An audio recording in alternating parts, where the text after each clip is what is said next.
Daily Swole Mancast, episode 2603. It's Thursday, June the 22nd. Thank you so much for being here. If you have not yet already done so, if you're listening on Spotify, Apple Podcast, make sure you leave us a 5-star review and write a review. If you can, it helps tremendously. Thank you so much for subscribing and share the show with your friends. Also, if you want to download your free copy of the 7 Pillars, head on over to swolenormousx.com. You can also check out our memberships to the Swole fam over there at swolenormousx.com. All the programs, yoga studio, meditation, thousands of recipes, everything over there, swolenormousx.com. We have everything you need to crush your 7 pillars. Don't miss out on the greatest fam in the realm, the Swole fam. Also, tomorrow is our overtime segment. So after the public live stream, we have our exclusive new video releases, our private segment for members only in overtime, where we release a brand new driving while gaining every single Friday, as well as some brand new balls deep edits. And those are the edits that we drop in the throwback segment at the end of the episode. So we got new videos, new balls deep edits, and of course, a brand new drive while gaining tomorrow for overtime right after the live stream. So get access to all the private content, programs, yoga, nutrition, everything. Check us out, swolenormousx.com. The following program is rated TV MANOC. It contains a big pair of nuts directly on your chin. It is intended only for mature audiences. Viewer discretion advised. Enough with this weight loss bullshit. Take a step back and literally fuck your own face. Let's learn about getting healthy. Let me tell you something, Thunder Twat. Obesity is epidemic in the United States and a major cause of death. What is fat activism? I, a fat person, am sharing my own lived experience. Pizza is a vegetable. Your fat phobia is your problem. It is not my place as a smaller-bodied white man to comment on it. Radical body positivity. What can men do against such reckless hate? There's only one man who can help me. This is for you new people. I only have one rule. Everyone fights, no one quits. This day we fight!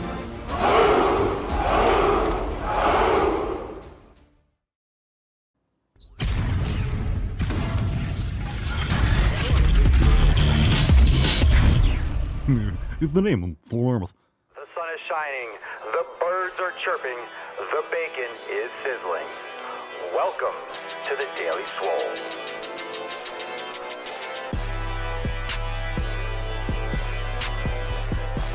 Testing. Testing,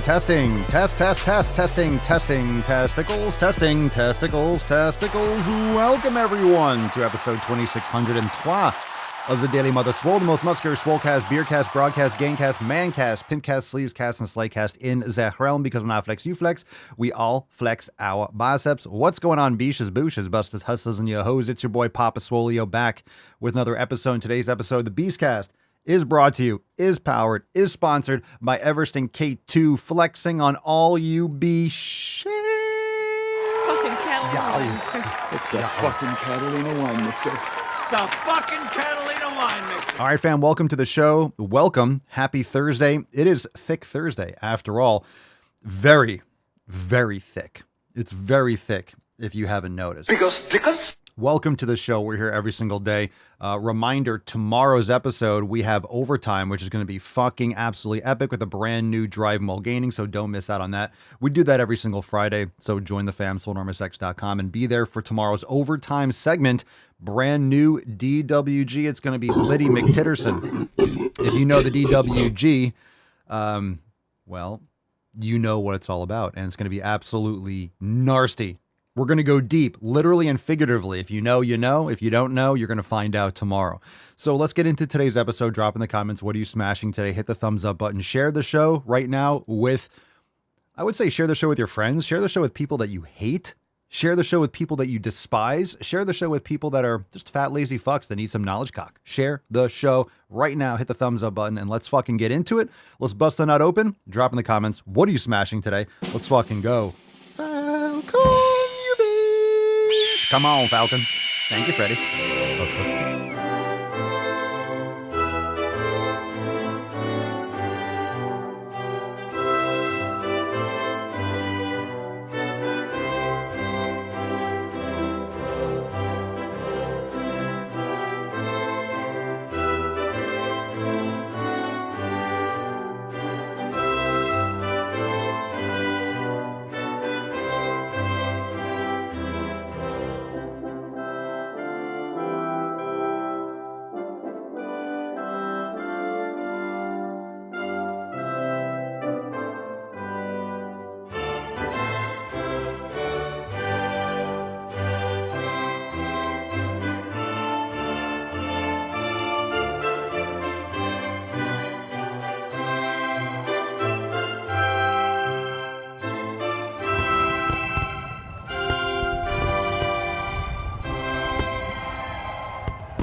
I like it fucking thick. I like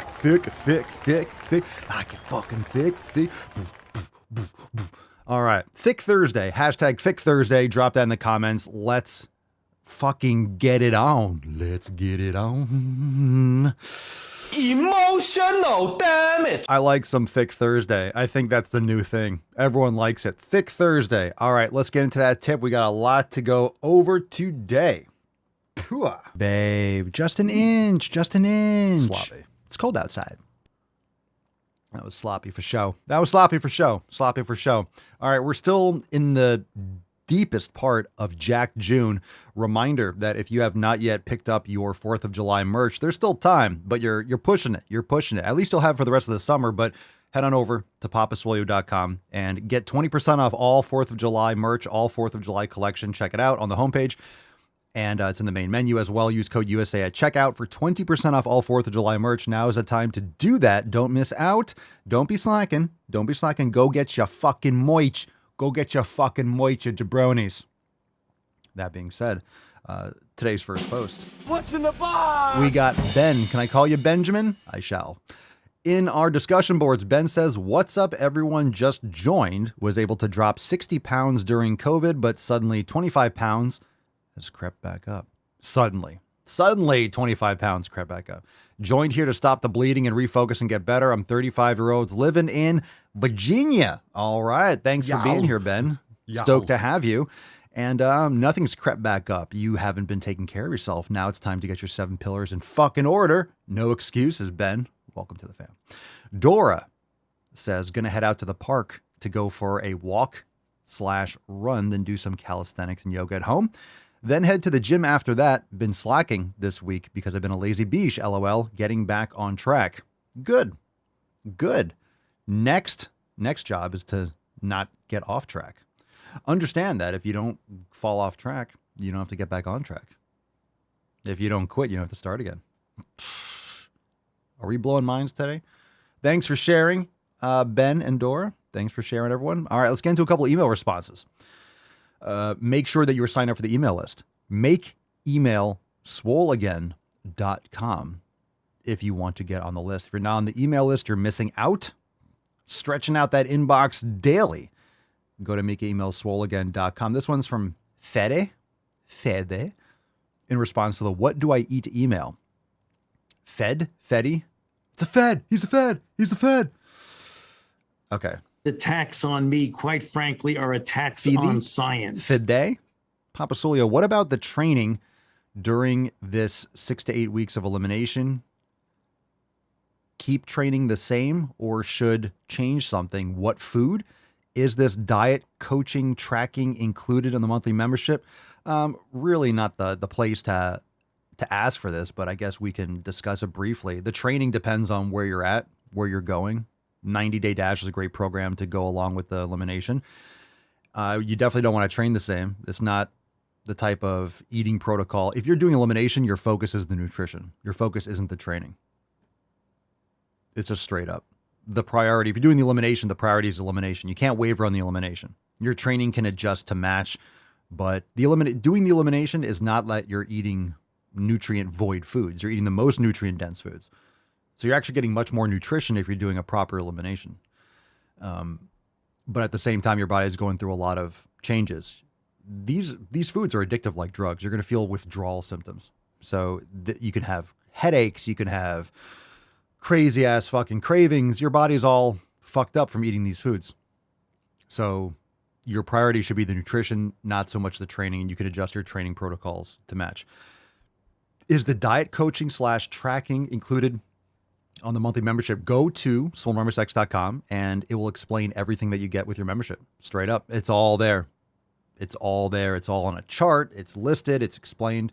So head on over there. If you have any other further questions, like specific, go to the live chat or email support@swolenormous.com with specific questions like what you have. If you have anything following up, happy to answer. But the diet coaching, the entire kitchen, thousands of recipes, the elimination diet, all the accountability, like I said, everything's listed over there on the website. So join us. We'd love to have you.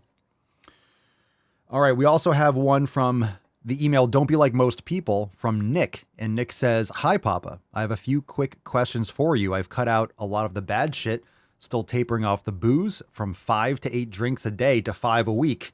Well, you can chop that for sure. That's a lot. It's not easy, or is it? I do enjoy a libation here and there. So how do you feel about mead? It's just fermented honey and water, so maybe a gray area on the carnivore diet. I don't think it's a gray area. It's alcohol. It's still alcohol.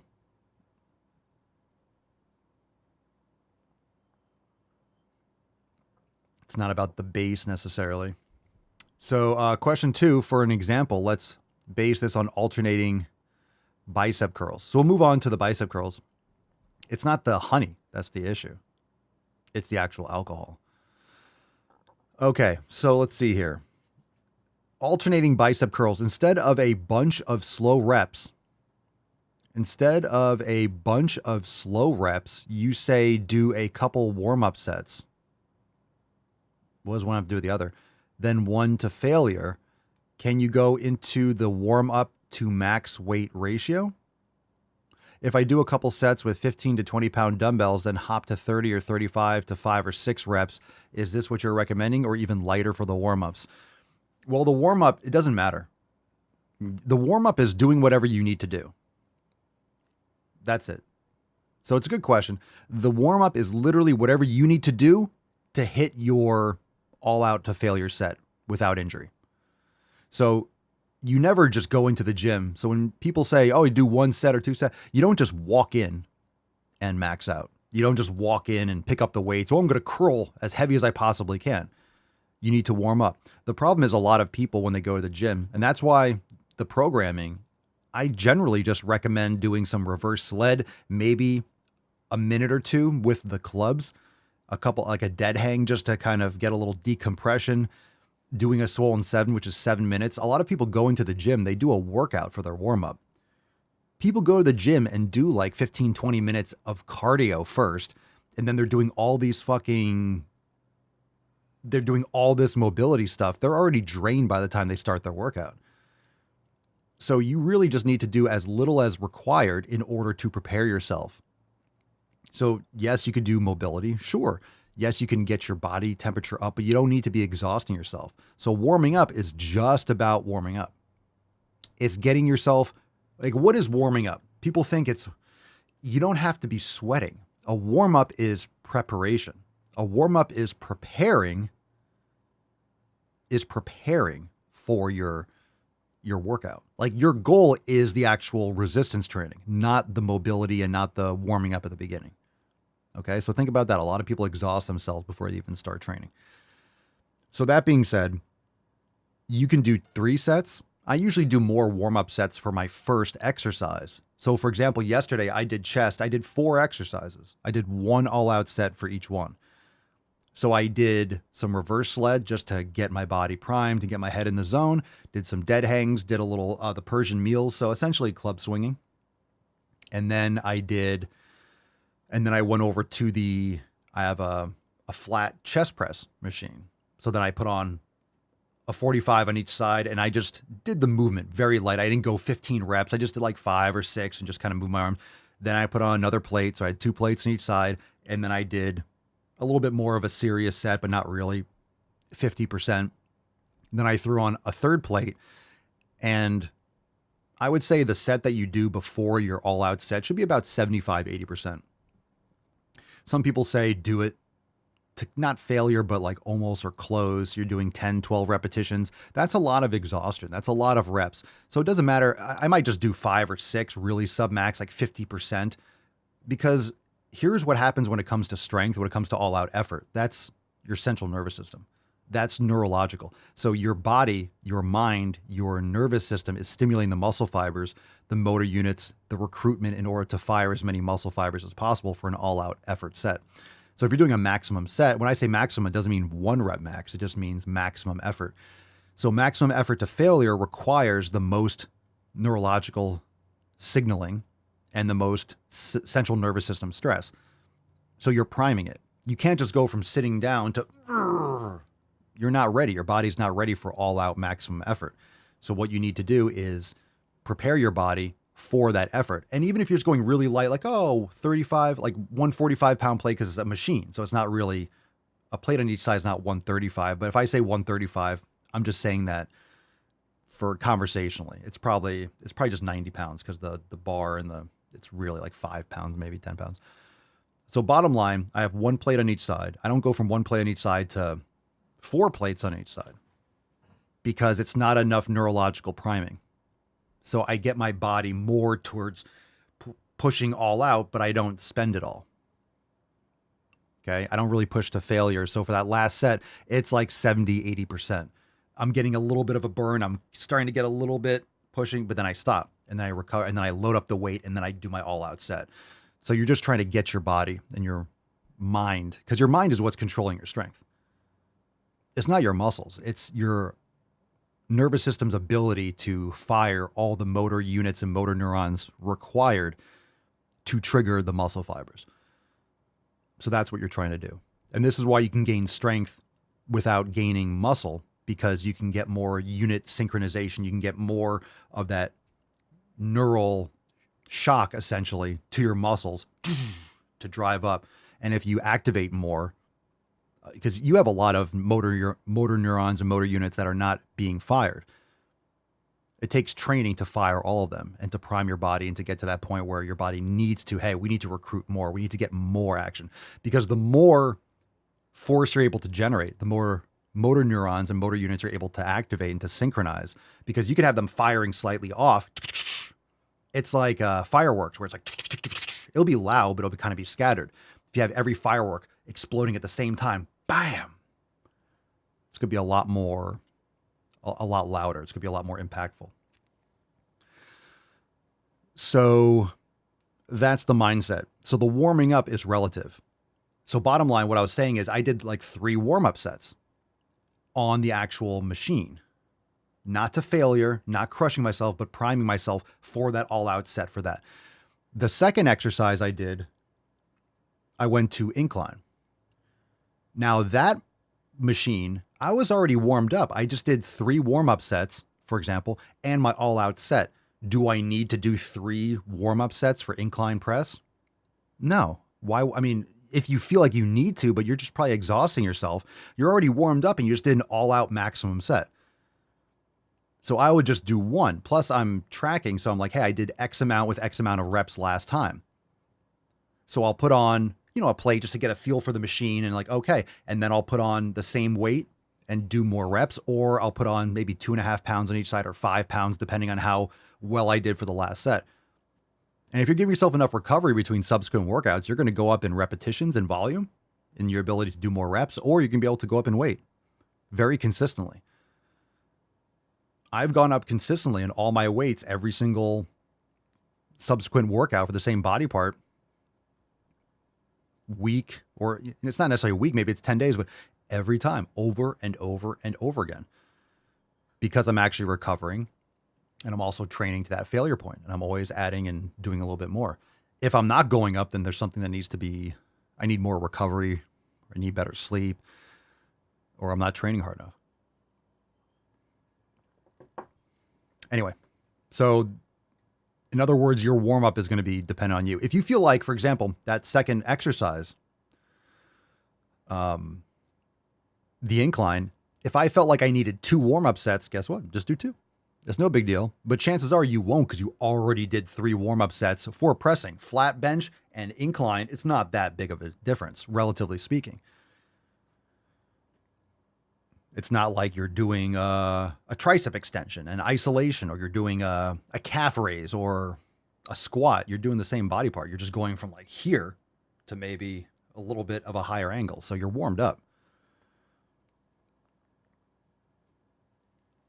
So in other words, your warm up is whatever you need to do. You want to prepare for the high intensity exercise, but you also don't want to exhaust yourself. And if you feel like you need an extra set, if you feel like you want to, but just don't waste it all. You'll know if you're tiring yourself before you're all out set, then you fucked up and you need to prepare yourself. So let's not think of it as warming up. Cause I think warming up gives the idea that you need to be like sweating or it's like a physical temperature thing, which it is essentially, but you're preparing. Instead of a warm up, think of it as preparation for the effort at hand. I think that's a much better way to describe it. And it's a much better way to psychologically frame it. If you're thinking warm up, you're just trying to get tired and sweat a lot. And essentially you're exhausting yourself. Preparation, well, that's not just, hey, let me step on a cardio machine to warm up. No, you need to get the muscles ready for the activity.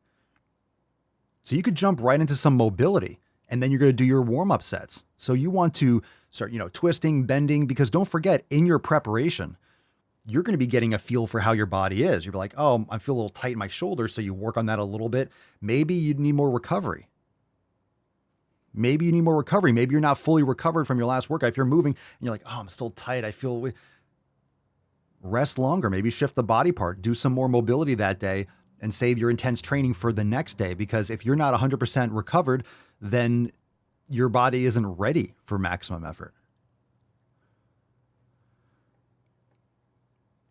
Isaiah says, reverse sled for leg day warm-up is top notch. I do it every day, every workout. If I'm lifting weights, and a lot of times on non-days, I do it several times a week. I just go out there. I don't do a ton of weight too. I'm not throwing on because I do it on grass. So I don't do, I've done like 2 plates or a little, I've put on more weight. I find it less effective. I find it better just to put on because when I drag the sled, there's a lot of friction. So it's not like dragging on turf, but I just leave 1 plate on there and I hook it up because I don't really want to stress when I'm doing it. It's nice and light. And I just do it almost like you just get in your head in the zone. It's just it's doing it more frequently. More frequently with a lighter weight is better than doing it heavy once in a while. Right? But it's fantastic for legs. It's just great for everything. I love it for even upper body.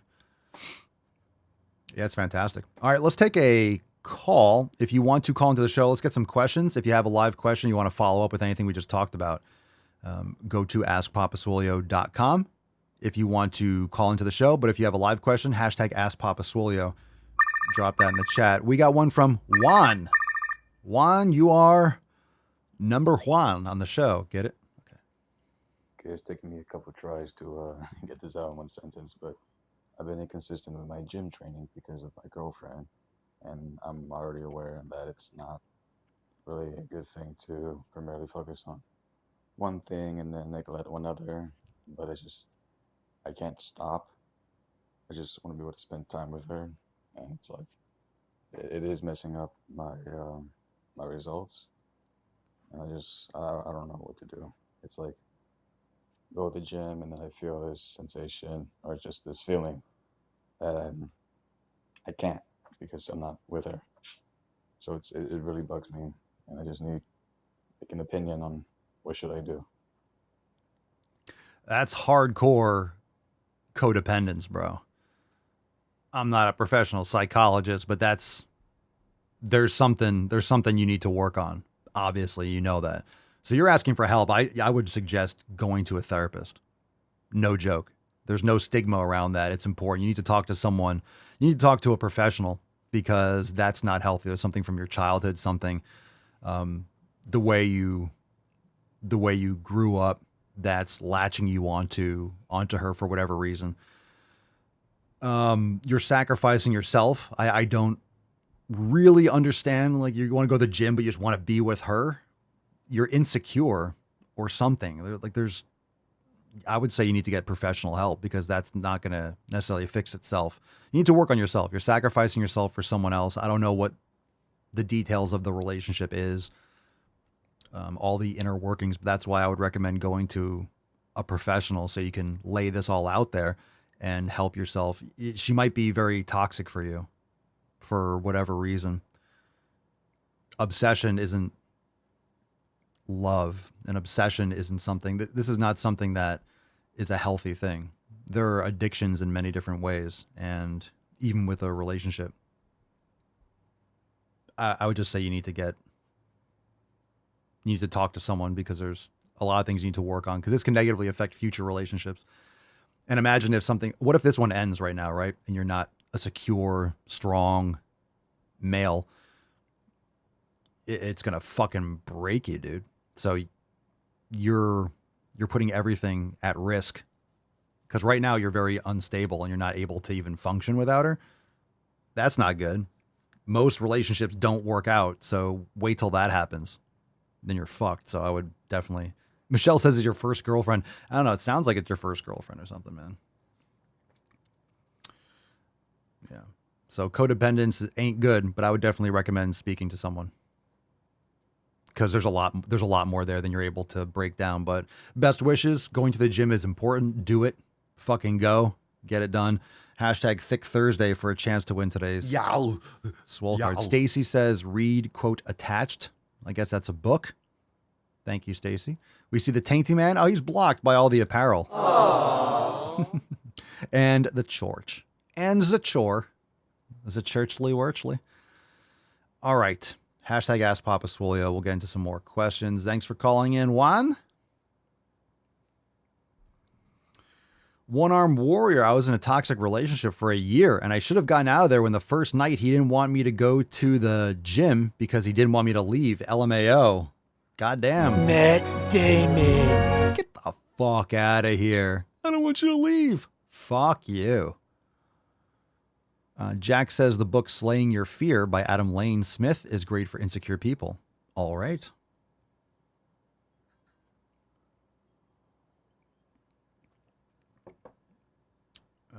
Let's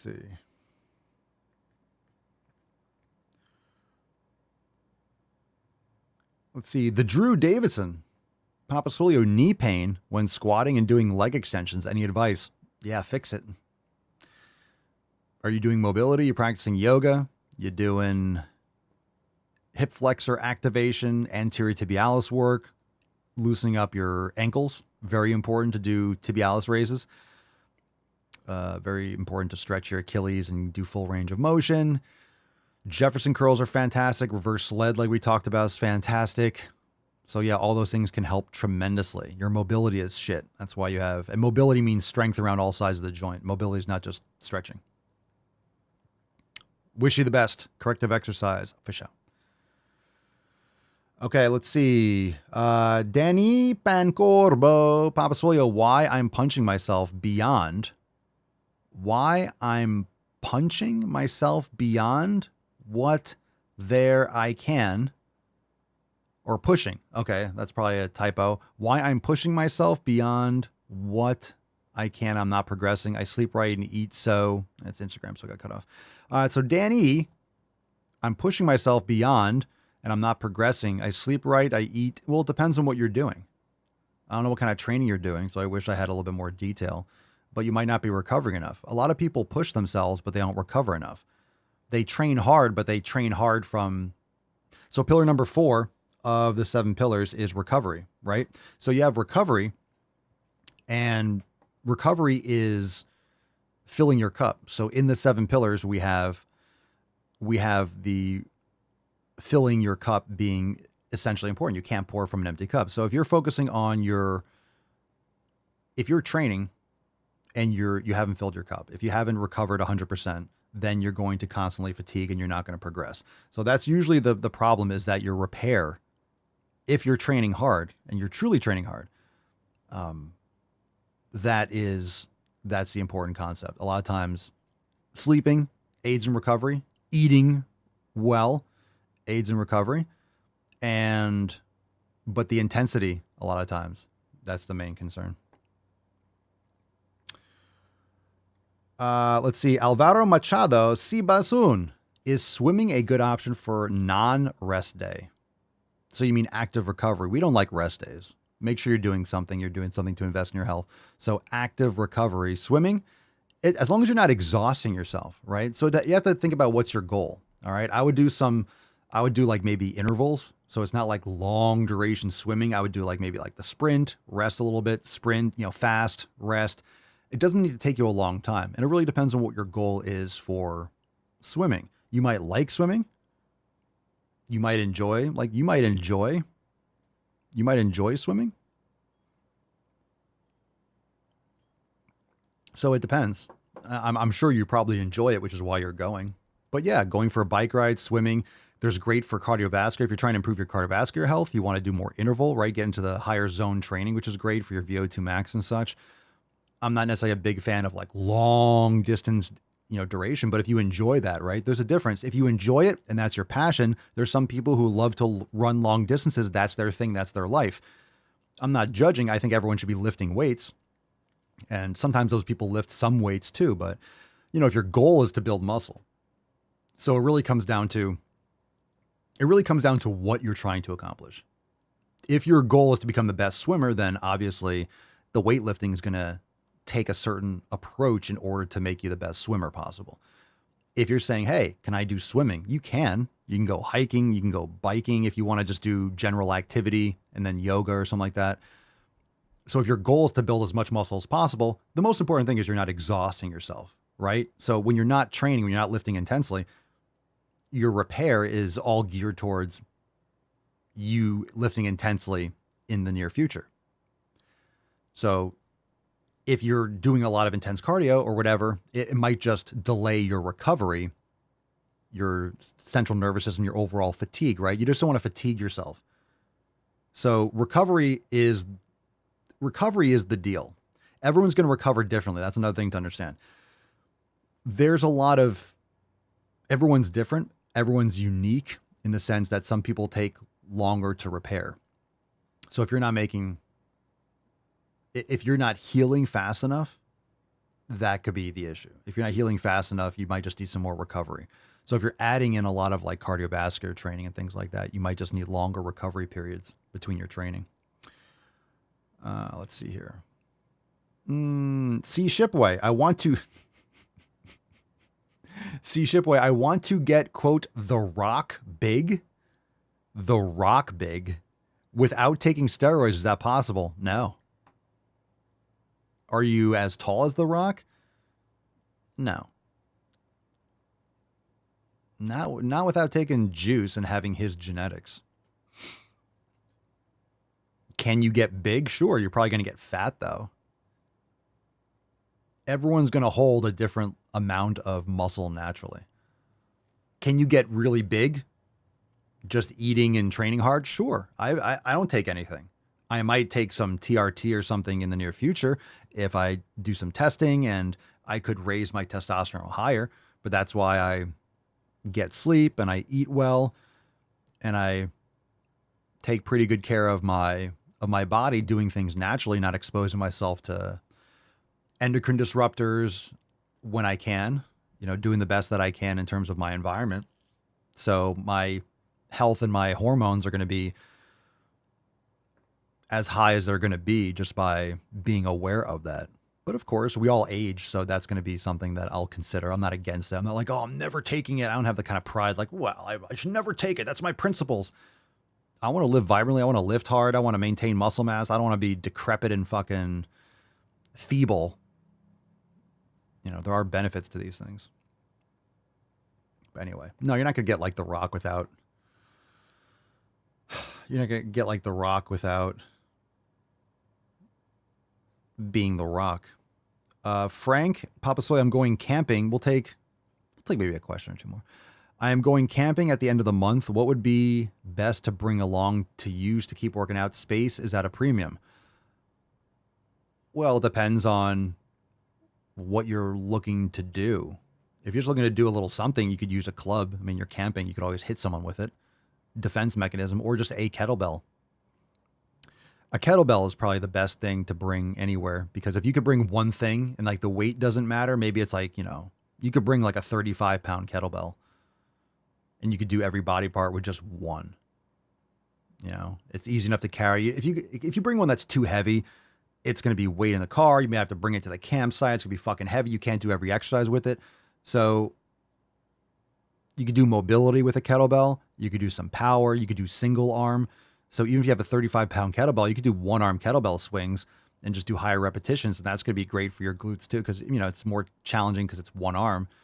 But you could do overhead stuff. You could do mobility stuff. Just saying, depends on what you're trying to accomplish. Just trying to move a little bit. You could bring a club, but you're not going to be able to do as much stuff with a club as you will a kettlebell.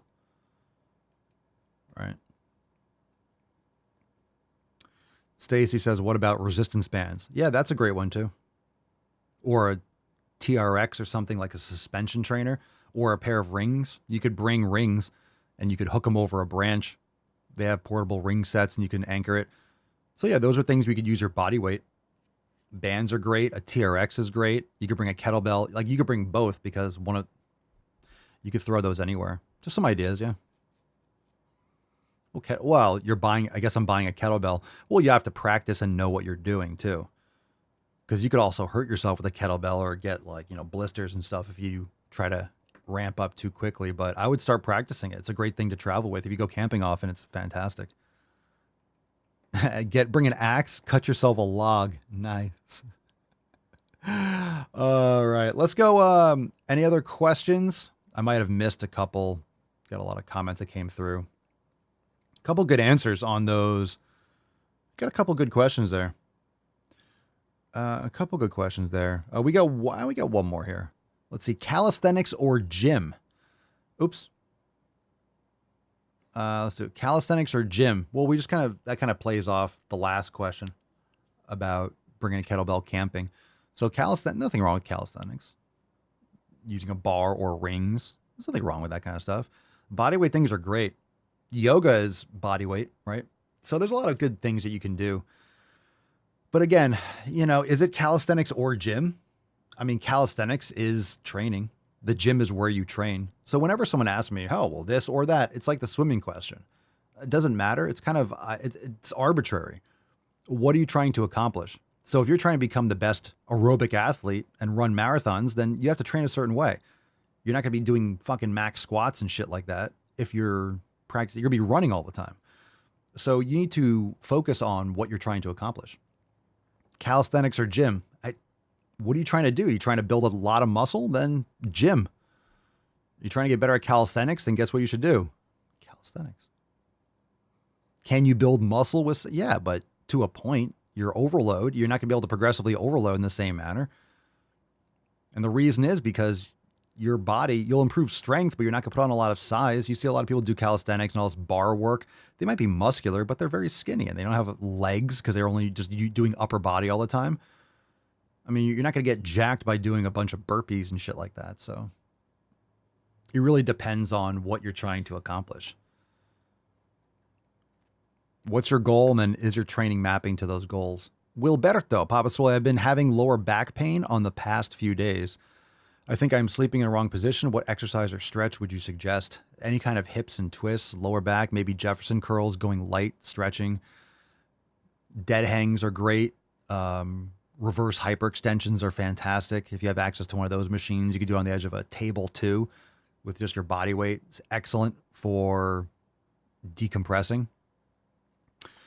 So there's a lot of stuff that you could do. Tyler, do you use any moisturizers for calluses from weight training? I figured I'd ask because my grip tends to lack from it. You're lacking calluses or moisturize? No, I don't moisturize really. I mean, I moisturize with jojoba oil and stuff other ways, but so I get some on my palms. I just, when I wash my hands or this is wet, just kind of callus it off. One more question. Freddie, caught up on some Swole streams. Unless I misheard you that you do cigars. Yep, I love cigars. Considering how on it you are with your health, would cigars be counterproductive? That's up to your opinion. Like I said, I don't cheat. I don't slack on my stuff. So it depends on how you frame things. And it's not a cope, but I like them. It's not a risk really. Not as bad as not inhaling. I'm not smoking weed. I'm not drinking alcohol. Getting good sleep. Yeah. I enjoy them.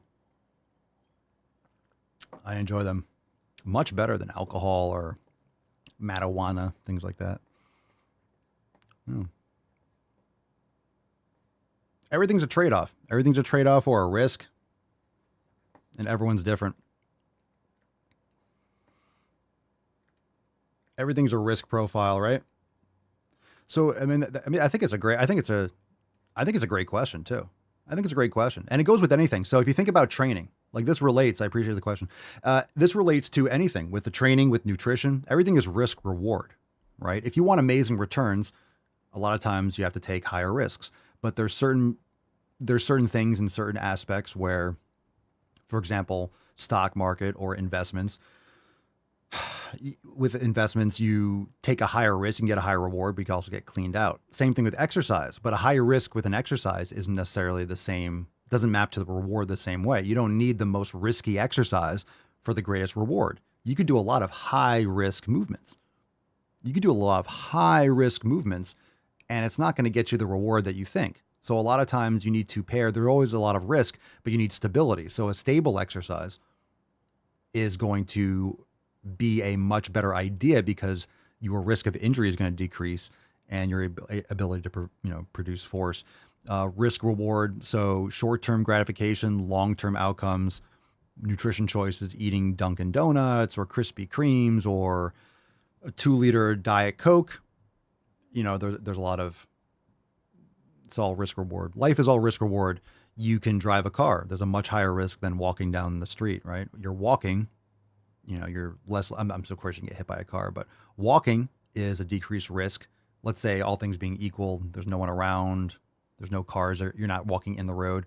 But walking, what's the chance of you tripping, falling, and dying? Very low. You're in a car, we take that for granted. That's a very high risk movement, but the trade-off is it gets you faster. So, all right. Balls deep fam. Appreciate the questions, Beaches. Excellent. Remember, if you want to call into the show, askpompasolio.com. Freddie, a follow-up with cigars. How are they better than regular cigarettes? Well, cigarettes have over 250, usually 250 fucking chemicals added to it. People are inhaling. There's fiberglass. I think they still put fiberglass in like Newport cigarettes. And, so inhaling smoke is definitely not a good idea. Yeah. Elizabeth, there's still a cancer risk. There's a fucking cancer risk from cell phones, from air pollution, mostly nutrition and environmental factors. So when it comes to cigars, there's just tobacco. So it's a much decreased exposure. You're not getting all the other chemicals. You're not inhaling. And yeah, it's not something I'm breathing plenty of air. I'm not sitting there like chain smoking. It's a much different, very different from cigarettes. Okay, let's see. HX, we're getting some good questions. All right, let's just keep on going. We'll do one more. What are your thoughts on weed, but used medically for mental? I never allow it to stop me from going to the gym. I'm no expert on it. I know there's different types, different strains, and now that it's legal in a lot of places, I know they really get scientific with it. So they have certain things for certain people with certain conditions. I would say it's better to use something like that than get on antidepressants or some sort of pharmaceuticals. You know what I'm saying? So if it's like you're going to take Prozac or whatever, I'm just saying something I know the name of, or, you have an edible or something like that. I think it's so much different. I would say it's much better than anything pharmaceutical. So it's a better choice. So my thoughts on that, again, it's an individual choice. So when it comes to nutrition, when it comes to these kinds of lifestyle behaviors, it's a choice. Everything is a choice. Everything is a choice. So you have a choice. You have a choice to, make a better food choice. You have a choice to, partake in pharmaceuticals or marijuana. You have a choice to go and try to get better sunlight and X, Y, and Z. So you do the best that you can. When it comes to elimination diet or customizing your nutrition, it's all about finding what works best for you and what works best for your body. Now, you just don't want to use that as an excuse to maintain terrible fucking habits. And like I said, there's a trade-off. Everything is a trade-off. I mean, talk about high risk. I am lifting heavy fucking weight on a regular basis. Most, if not all of you, are lifting heavy fucking weights. Talk about a risk, right? Talk about a risk, which is why we've talked a lot about machines, which is why I've gotten really into and getting all these machines, because I never really gave them a lot of credit. I never used machines. I was classically just free weights all the time until more recently I started using a lot more machines. I always used some, but not a lot of them. But now I realize how much harder I can train. You can do a lot with free weights. It's great, but it's really ideal if you have someone who knows what they're doing in terms of spotting to get you forced reps and to help you get negatives. It's much better if you have someone, because if you're doing preacher curls with a bar, you can't spot yourself. You can swing maybe in this, but if you have someone like helping you and guiding you, that's great. If you have something that's weighted or plated or something like that, it's much more secure. You don't have to worry about dropping the bar or hyperextending, because everything's you can set the limits and your range of motion, et cetera, et cetera. So you're able to push a lot harder and reduce the risk tremendously. I hope that was a coherent thought. I kind of spaced out and started thinking about something else. So hopefully I was answering the same question. So Freddie is responding to HXPEs talking about weed for health. Freddie, with my epilepsy, my doctors did speak to me about it. Have used it in the past for it, and it worked wonders for me. But mentally, it can be good for some and bad for some. Freddie, are you saying it was bad for you mentally? You said it worked wonders for you, so I'm assuming that's obviously a good thing. I like your avatar too, dude. The dips. Yeah, some people talk about CBD. People have mentioned to me, asked me, hey, what do you think about CBD? I don't know. I've tried it before. I'm pretty sure I've tried it before, and I didn't notice anything. I couldn't tell.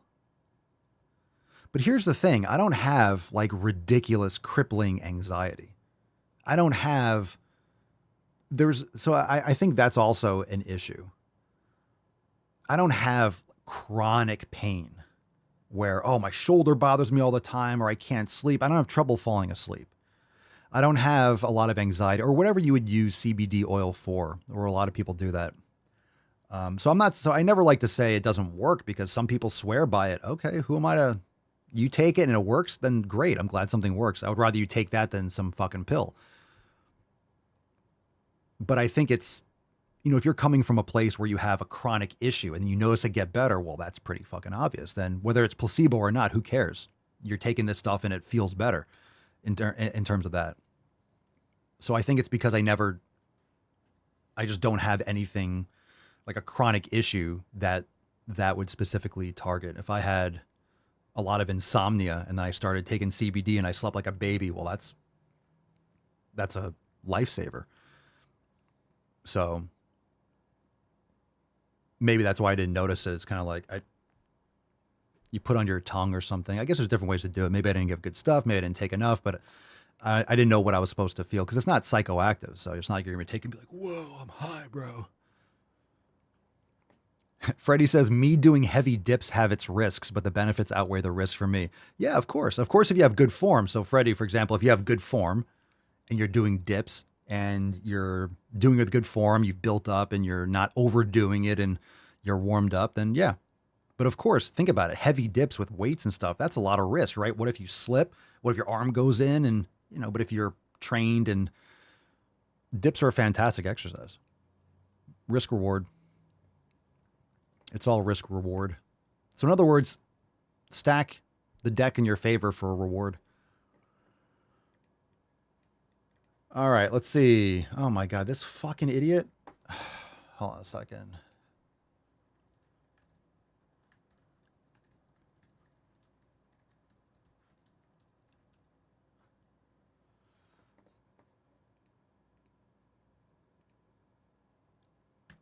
Okay. So we got a couple videos. These are a little bit long. All right, so we're gonna do this one first. It's in their DNA. We got some longer ones today. What's in the box? It's in their DNA. What do we got? Do you know why a tall person can't help but be tall? Their genetics? Because it's about genetics. Don't about say what's it. in their DNA. Don't say about Do you your ever fat stop to ass. think that maybe for a lot of fat people it's in their DNA too? No. I've spoken about this before, but if you look at all the women in my family, we're all at least 5'10" or above. Okay. We're all wide. You're all wide because you probably all eat the same. This is the problem. This is why a lot of families are all fat. You know why? Maybe their genetics predispose them to it, but you're in the same household. You're all eating the same shit. I'm sure you and your whole family all eat wonderfully and lift heavy weights and shit. Fat, and we all have vastly different lifestyles. Well, yeah, okay. There's so much more to it, but What does people have that been mean? taught that fat is... What does that mean? Vastly different lifestyles. What does that mean? Who wants to guess that everyone eats like shit and surrounds themselves with endocrine disruptors and blah, blah, blah? bad. So they just presume that we're all fat and unhealthy and gross. But let's do some Googling, shall we? Because you could have, and you decided not to. Instead, you decided to come here, so I'm going to teach you. A very quick Google of literally what causes weight gain led me to this. Your Genetics. face! You're eating your Cultural garbage. background. Did you know that the BMI was based around white cisgender men? Oh, shut up. Stop with your cisgender fucktardery. This is stupid. Factors that affect weight. You ready for this? Everyone, you ready for this? Look at this list. What's missing? Factors that affect weight: genetics, cultural background, medical conditions and disability, mental ill health, some medicines, eating disorders. Well, there you go. Eating disorders. All right, so it is there. Drugs, alcohol, or tobacco. How about food? I guess that would go under eating disorder. Food. Food. Factors that affect. Yeah, just because you might be more predisposed to being fat, if you're not getting the fucking food required, you're not going to be fat. Like, you're not going to get fat. You're not going to get fat. The BMI tells us that we're unhealthy, but like if you're outside of the body type of a white cisgender man... Shut up. I'm going to say it every time you say doesn't cis. really count. But doctors still use it. Medical conditions or disabilities. There are brain tumors that cause weight gain. If you have a brain tumor, is anyone getting offended by like, you should lose weight? I have a brain tumor. People that actually have a condition, like a serious thing, a lot of times that's as a result of their lifestyle habits. But yeah, they're not trying to defend body positivity necessarily. They have a brain tumor. Like, they're not complaining online. It's the people that don't want to change their habits that have control of it. They're like, oh my God. Yeah, if you have a massive fucking cancerous tumor, that's definitely going to affect a lot of things, can affect all sorts of function. You're just trying to use that as some kind of shield so you don't have to stop eating cake and go to the gym. As a side effect. There are also things like polycystic ovaries, which not only cause... PCOS. Very, very correlated to insulin sensitivity. Yup. Just like diabetes, a lot of these are all insulin resistance issues. These issues don't just magically appear. They get turned on, fired, activated. They come about with lifestyle habits. All right. You're taking birth control. I'm not saying everyone, but I'm saying think about what women do, right? Since they're little. And this is a lot of people, but I'm just going to use women because you talk about polycystic ovary.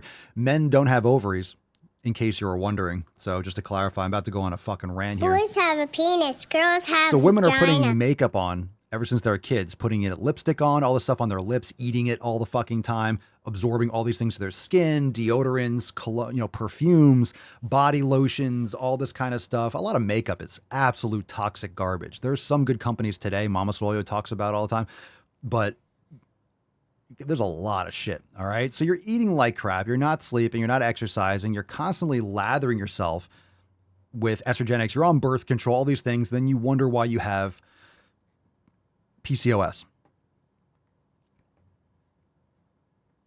I'm not making light of it. I'm just saying a lot of this is preventable based on your lifestyle habits.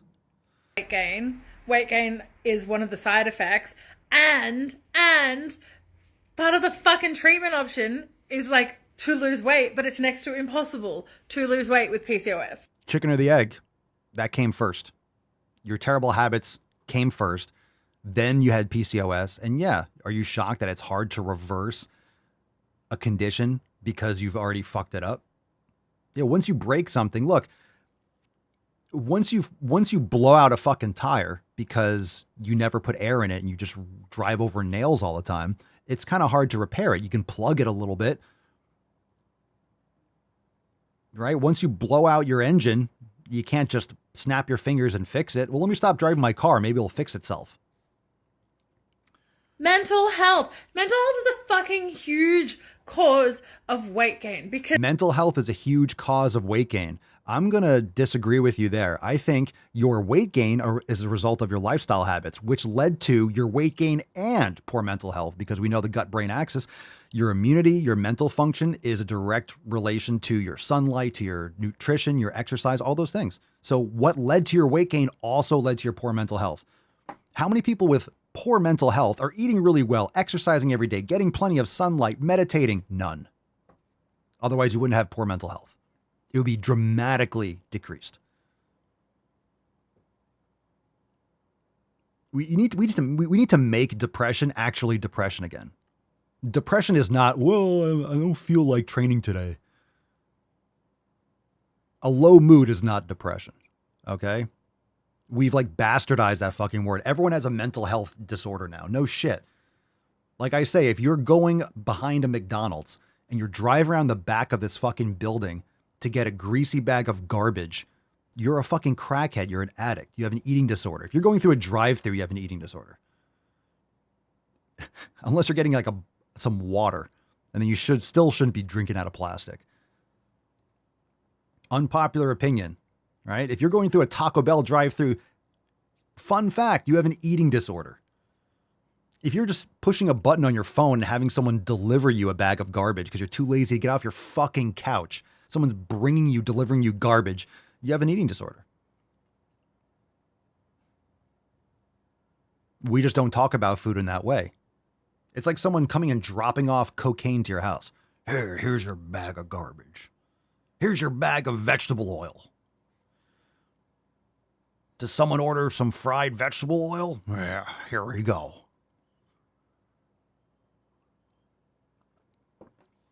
Have I ever eaten fast food? Yes, which means I used to have an eating disorder. My eating was fucked up. I used to eat shit. I used to eat Sour Patch Kids. That's absolutely a fucking eating disorder.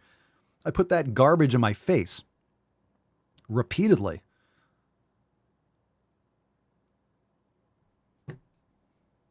That's an eating disorder, fam. Eating a pack of Sour Patch Kids a day? Oh, yeah. Okay. And that's tip of the iceberg for most people. So I'm not sitting here saying I'm a fucking saint. I'm just saying I'm not in denial as to what it is. All right, let's finish this stupidity. It affects your sleep. It affects what you're eating.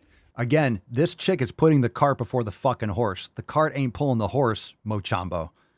Your shitty fucking habits led to all of this. Shitty habits are going to lead to medical conditions and disability. It's going to lead to mental ill health.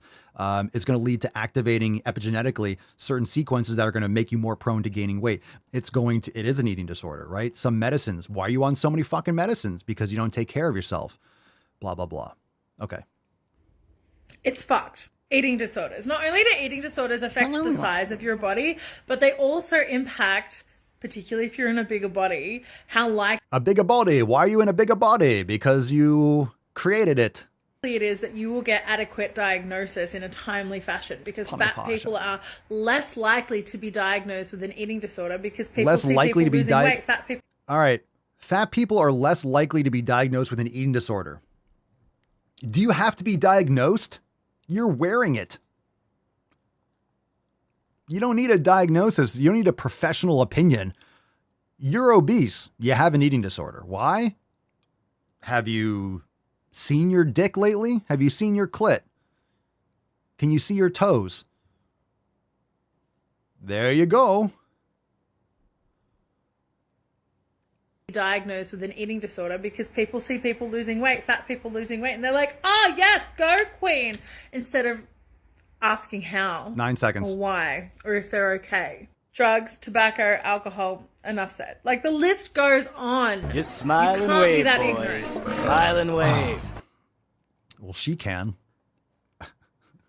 It's in our DNA. It's on our genetics. It's in more genetics.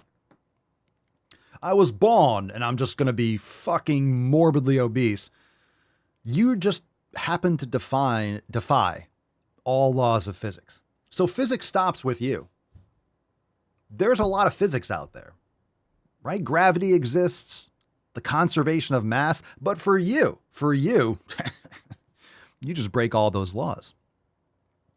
Can someone tell me, I'm not saying this is a good nutritional protocol, when they liberated the concentration camps in Germany and Poland and stuff like that, how many fat people were in the concentration camps? How many fat people were there? I don't think I need to answer that question. This is why Auschwitz is a great idea, right? Just send people to summer camp, right? Just don't feed them for fucking 6 months. Look, you lost weight. Told you.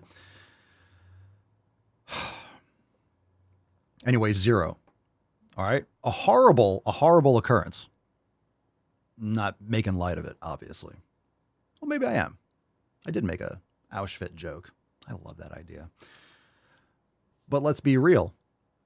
They didn't eat food. They weren't fed. They were tortured. It was horrendous. There are no fat people. You know why? Because they weren't eating at all. I'm not saying go to that extreme, but yeah, you just don't eat as much garbage. And how do you not eat as much garbage? You still need your nutrients to survive, right? You still need your nutrients. So you eat nutrient-dense food. And you don't need a caloric surplus. You don't need excess. You'll lose fat. Science. Physics. You will lose fat. You will lose weight. You will. You will. It's impossible not to. We all have different lifestyles. We all just big. You don't have different lifestyles. What does that even mean? You're still all eating crap. The vast majority of people eat shit, maybe different types of shit. People have no idea what they subject their bodies to and then wonder why their bodies don't function. Right? You're literally just putting all these like aluminum and fucking toxins and you're spraying all these phthalates all over your body and you're microwaving plastic and you're on birth control and you wonder why I just can't lose weight. I don't know why. We all have different lifestyles.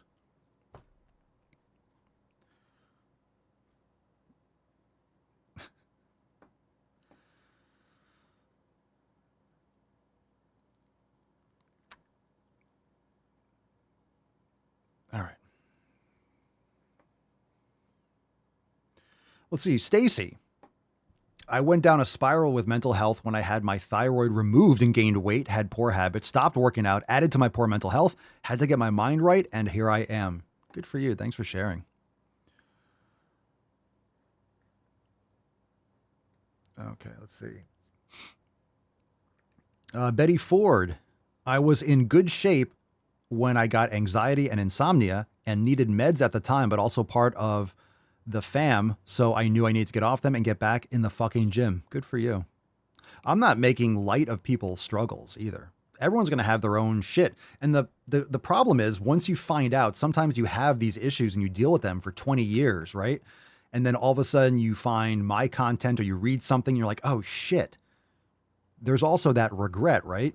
A lot of you that have issues now, you're probably thinking, we can all look back at 2020 hindsight and think, oh shit, all those things that I did, that wasn't good. That probably led to those problems. But you can't go back in time. So it's frustrating when you know and you're thinking, oh my God, it was so preventable. But there's also the denial, like, no, it's my genetics, or no, it's the patriarchy. Because you can't look in the mirror and look at yourself and realize that you fucked your own shit up. But we all have those different journeys. The most important thing is to have humility. You know, take care of your fucking ego and understand that a lot of us fuck shit up. I made a lot of progress and I still ate a lot of shit through college. I was eating like chili from cans. I didn't have a lot of money. I didn't have any fucking money. So I ate protein, but God damn it, I would never eat half the shit. I would never eat 90%, 95% of the shit that I ate then. Now, cans of tuna and whole grain bread dipped in water just to get it. Like, it was gross. I definitely put on more fat than I needed, but I was also eating a fucking lot of protein and stuff. And yeah, the quality could have been tremendously better. I had acid reflux because I was eating low quality chicken. I didn't know any better. This is like early 2000s. So looking back on it, there's a lot of things I would have done differently. If you're not living your life, if you're not looking back and realizing, oh, that was a bad idea, you're not doing enough stuff. If you look back like I did, every good decision, that's probably a boring life. Everyone can look back in their life and think of, God, any number. It's just not you learn from your mistakes or learn from what you did, but it's not a useful endeavor to live in the past and just regret, and, oh, I can't believe I did this. It doesn't matter. You got to learn, move forward. Come on. Again, I leave my videos of me eating Sour Patch Kids online. I used to once a week or to eat, have a cheat meal, eat McDonald's or Sonic or Rallies, I guess some people call it. Or I would eat pizza once. I've done all that stuff. I feel so much better and I don't miss it at all. I've eaten enough shit in my fucking life. I know too much now, and I've learned and I've developed and I've adapted. And fortunately, I was consistent enough with my training and at least certain macros and focusing on protein that I won't say I got away, but I managed to get through. And there are periods when I've seen older pictures where I was big, but I was definitely bulking in a big way. I had a lot of body fat. I used to be 10, 15 pounds heavier than I am now, but I wasn't as muscular. I had a lot more fat. I thought I was big. And then all of a sudden you see a picture of yourself. Oh my God, I got pretty fat. I had a lot of muscle, but I was definitely packing on a lot more fat than I should have. So then I cut back down and go through different phases. But you need to have the humility to know that, hey, I fucked up. In other words, these people just have these issues. It's everyone else. It's my genetics. Is it your genetics or is it your 35, 40 fucking years of just terrible habits? And all of a sudden your thyroid's not working, or you have PCOS. You've literally trashed your health your entire life. And you're shocked that you never change your oil in your car and you're shocked that your fucking engine seized up. It's not rocket science. People have just underestimated how long of a time frame that is. Why do you think people start having problems in their 40s and 50s and 60s? Because they fucked up their body for 40, 50, or 60 fucking years. We're all breaking down slowly. We're all slowly dying and running out of time, some quicker than others. Don't accelerate it. Don't hit 2x and 3x and 4x. The time's going to go. So in other words, stop trashing yourself. It's compounded over time. Just like compounded interest and compounded benefits from investments and things like that long term, you're getting the negative aspect of that. The shit that you're doing to fuck up your body is compounding. And that's why all of a sudden I have this issue. All of a sudden my thyroid doesn't fucking work. All of a sudden I have PCOS. All of a sudden, out of nowhere, who knows what happened? Not 30 years of birth control and, again, perfumes and laundry detergents and air pollution and plastic. Just think about that shit. It's not to make light of it. But now that you know, let's make some changes and stop pretending like it's not a result of your environment. Some things you can control, some things you can't. And sometimes you don't want to think about that you can control it. People don't want to move from a terrible area because of like pollution, things like that. Well, it's like, then don't, but let's not pretend like it's not a major factor. You have to have the humility. It's your fault, or it's your responsibility at least. People don't want to control the things that they can control. So it's like, if you're actively not controlling the things that you can control, then what are you complaining about? If you're doing everything the best of your ability, you're really doing it, there's still the roll of the dice. You can't undo all the things that you've done, right? You can't fix everything. It's like a car or metal. Once you start getting that surface rust, it's really hard to get rid of it, period, isn't it? You can sand it down and paint and cover over it. It's going to come back. It just might take a little bit longer to come back. It's very hard to get all the rust off. Once you have a little bit, it's going to come back. It's going to grow back, but you can sand it, you can spray it, you can paint over it. And then over time, it's going to bubble up and, it's going to come back. It's like that. Once you allow that rust in there, once it gets on there, you gotta keep up with the upkeep. Otherwise it's gonna eat you alive. Lady Hawk, those mistakes from your 20s will come back to bite you in the ass regardless of how hard you try in your 40s. I realize I'm pretty much fucked, but still gonna try. Well, like I said, the whole point is you don't want to create those issues, right? Don't give your body and life and, nature a chance to get that foothold. And after certain issues, for example, these people, you go and you're like, my thyroid's fucked up. Look, it's my genetics and I can't lose weight because my thyroid. If you have a thyroid issue in your 30s or 40s, it's like, well, you trashed your body your whole life. It's not the thyroid that maybe now you have trouble losing weight because your thyroid's already fucked up. But what about all the gallons of ice cream and soda and fried foods and shit you were eating and margaritas and birth control? Like, what about all that shit your entire life? Now it's fucked up, but what led it to be fucked up? Just gotta be honest with yourself. But it doesn't mean you don't do the best that you can right now, right? Like Lady Hawk was saying. Let's see. Michelle, I never regretted going off fibromyalgia meds and getting in shape. Still have some symptoms, but nothing like when I was overweight and sedentary. See, you can improve. Everyone's going to have their own story and journey, but improve what you can improve. Cerny says, can't change your past, but you cannot repeat it. Ooh, very deep. Let's do one more video. A little bit long today. That's what she said. Because fat phobia and white supremacy. What's in the box? What the hell kind of country is this where I can only hate a man if he's white? This commenter says, I'm perfectly fine with fat people. But WTF, do you mean Aryan? Fat phobia and racism are two completely separate things. Yep. But they're not. Yes, they are. All bigotry in our culture is rooted in white supremacy. That makes no sense. It's just not. Are you going to do the fearing the black body bullshit? White supremacy sets an ideal, and any deviation from that ideal is discriminated against. Obviously, this goes for race, but it also includes the person's size. In our culture, skinny people are upheld as the ideal. This woman just wants to be oppressed so bad. Why is it always these retarded white women? They want to be oppressed so bad. Can someone please hate me? I know I'm white. I'm sorry I'm white.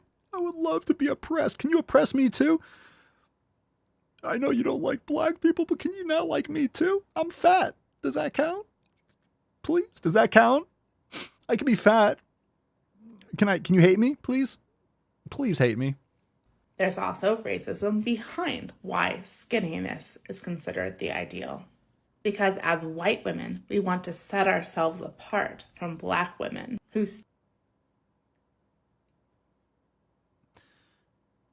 Is that what?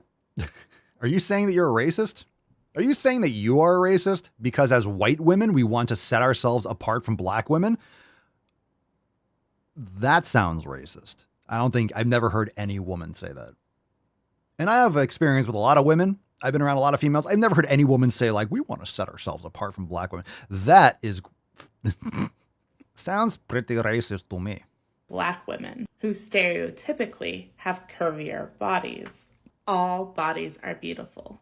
I wouldn't say that. That's absolutely not fucking true. All bodies are beautiful. I will never agree with that. That's subjective. And beauty is usually something rare and challenging to achieve, which is why people appreciate bodybuilding, because it's very hard to achieve and you have this amazing effort that takes to get to that point. Being fat has no effort. Quite the opposite. It's just indulgence and disease. So I wouldn't call that beautiful. You can have a different opinion. Some people are attracted to that. They have a fetish. Okay, but definitely not. Like, absolutely not. But white supremacy needs to hold up a singular ideal in order to maintain control. Okay, let's do a... Everybody knows you never go full retard. Elizabeth is absolutely right. That's just something ugly people say. This is the kind of stuff, and this is the kind of stuff that fat people say. Certain fat people that don't want to change, that don't want to put in effort, that don't want to challenge themselves, That's what fat people say. You never see anyone healthy and in shape, you know. I'm oppressed.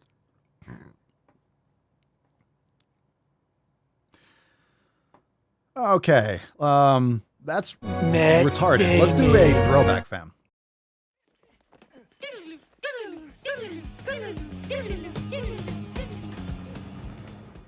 All right, let's get into let's wash that out of our mouth and our eyeballs. All right, here we go, another throwback. And reminder, tomorrow is overtime. So we got a bunch of new releases. We got a brand new Drive Mulgaining. We will have some new balls deep edits. So join the fam today, swolenormousx.com, and be there for tomorrow's overtime segment where we have some new video releases, like Dry Mulgaining and like these balls deep edits. Let's take a look. Throwback time. You'll never regret a workout. Just do it. Just do it! Just do it. You'll never regret it. You won't. You probably will, because you don't want to make changes. Oh, no. I can't do this. You won't regret it. You feel great after training. So what are you going to say right now to encourage people to be fat? There are definitely a lot of workouts from my past that I regret. How many? I'm really curious, because personally, I would regret all of them because they didn't fucking work. I regret every workout I ever did where I forced myself to do it. Can you be more fucking annoying? You're supposed to do it when you don't feel like doing it. It's called discipline. I regret the times when I worked out to the point of pain, tears, injury. You worked out to the point of tears? Has anyone ever worked out to the point of tears? Nope. God, I wish I was your trainer. I'd be like, what the fuck are you crying for? What are you crying for, you fucking baby? That's fucking bullshit. Training to the point of tears. And I love how she says, like, training to the point of injury. That's a risk. You shouldn't be training to the point of injury, but it might happen. When you push yourself really hard, there's a risk. Everyone here, if you're training hard enough, you've had elbow pain or knee pain or like, inflammation, you need to work on mobility, or you overtrained, you need more recovery, or your form wasn't good, or you slipped, or, whatever. You're putting yourself through physical stress. There's a risk, right? There's a risk of overdoing it. And the whole idea is you want to prepare yourself for your exercise. You want to give yourself enough recovery, take care of yourself to mitigate and minimize the risk of actual injury, because that sets you back, right? Everyone's hurt themselves. Some more severely than others. I hope not. But when you put stress on your body, yeah, sometimes things don't work out.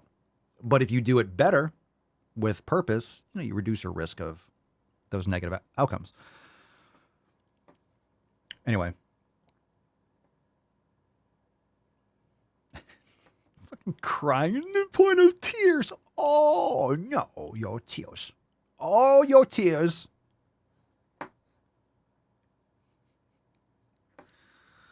You'll never regret a workout. Why would you? You invested in yourself and you built discipline. Just because you work out doesn't mean you're going to have the best one ever, but you should be proud of yourself for executing.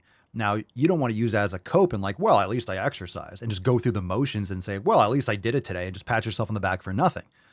But if you're going with the intent on training hard and doing the best that you can, you should be proud of yourself for doing it. It doesn't mean that you're always going to have the best workout ever. This is why recovery is so important. So you make that progress. It's great mentally and physically. And if you're psychologically burnt out, you're not recovering enough. You might not be getting enough sleep. You might not be eating properly. You might be training harder than you think, or whatever. But again, this is proper programming and why the 7 pillars are important and why recovery is so important and so on. Ooh, Cerny, hubby just hung my Signature Series shirts on the wall. Looks awesome. I'll post pics when I get home, when I get my gym done. Oh, nice, Cerny. I thought you already had them on the wall.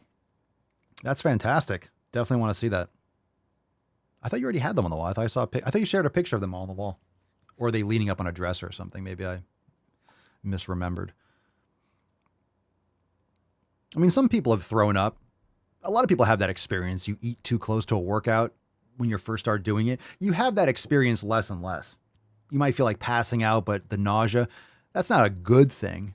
But sometimes you get there. And a lot of times it's like drinking alcohol. When you never drink or you're new to it, you're younger, you don't know your limits. So you overdo it. You have too many in succession, or you mix and you you remember, you do your best to never make that mistake again, because one of the most miserable, a hangover, and not the next, is probably the worst experience.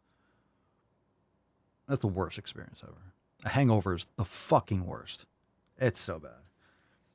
And you can get hangovers from food. You can have food and feel shitty the next day. It happens to me. If we have like sushi or something like that, I'll have like a low-level headache the whole next day. Depends on if they mix something in or something touch something else, or I can have a reaction to it. Brutal. Anyway, the goal shouldn't be throwing up. But on the rare occurrence, it's like, okay, you either don't eat or you tone it down.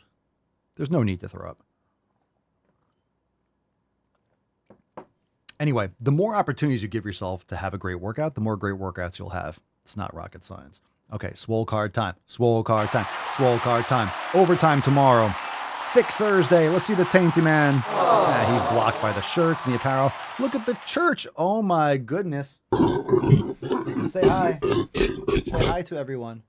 Say hi. Did I wake you up, sweetie? Say hi to everyone. Look at her. She's smiling. She's so hypes. You're so cute. Everyone thinks you're so cute.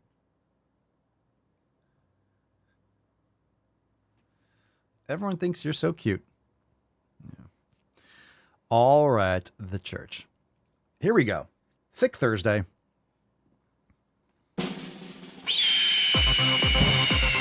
Sweet churchy.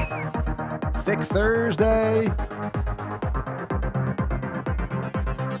Thick Thursday. Thick. Thick. Thick. Thick. Thick. Thick. Thick.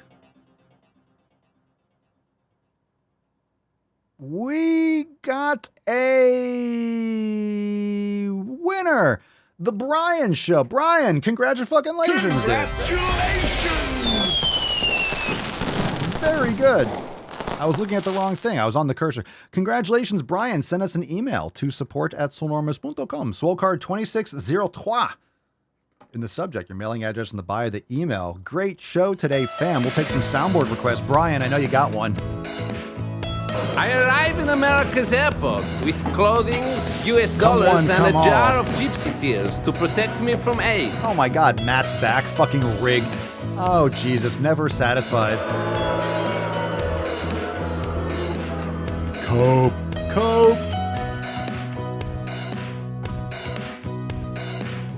I don't know how to put this, but I'm kind of a big deal. Shut up, bitch! Are you crying? Are you crying? There's no crying in baseball! You can be fat and be healthy. I'm sorry, Lizzo, healthier than I will ever be. No medication except my fucking antidepressants. We hold these truths to be self-evident. All men and women created by the you know the thing. Shut up, bitch! Oh, I did that twice. Here's the one I wanted to hit. Are you not entertained? Are you not entertained? I'm a fair guy, but I'm quick with it, fam. Quick with it. Crazy. Come on. I don't have finish him. I don't have it. Stand! I have that. Stand! Stand!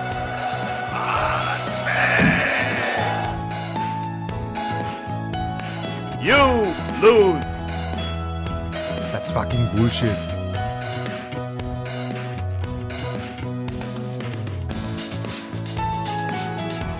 I got you. Hadouken! Hadouken! Shoryuken! Brian says, now I gotta get thick. Yeah, you do, bro. Get thick with it. Toast man? No, we got that. I hit it once in a while.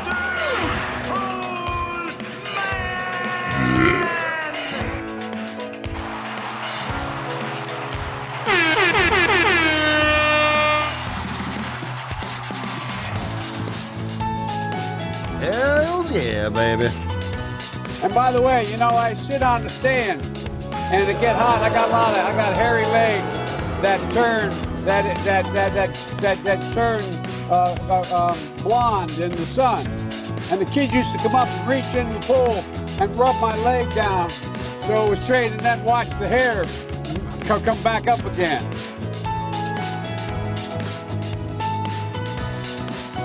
God damn it, I don't know what it is about your face, but I want to deliver one of these right in your suck hole. Is there anything I can do to work on that? No, not really. Here we go. I got on hook early. Ooh.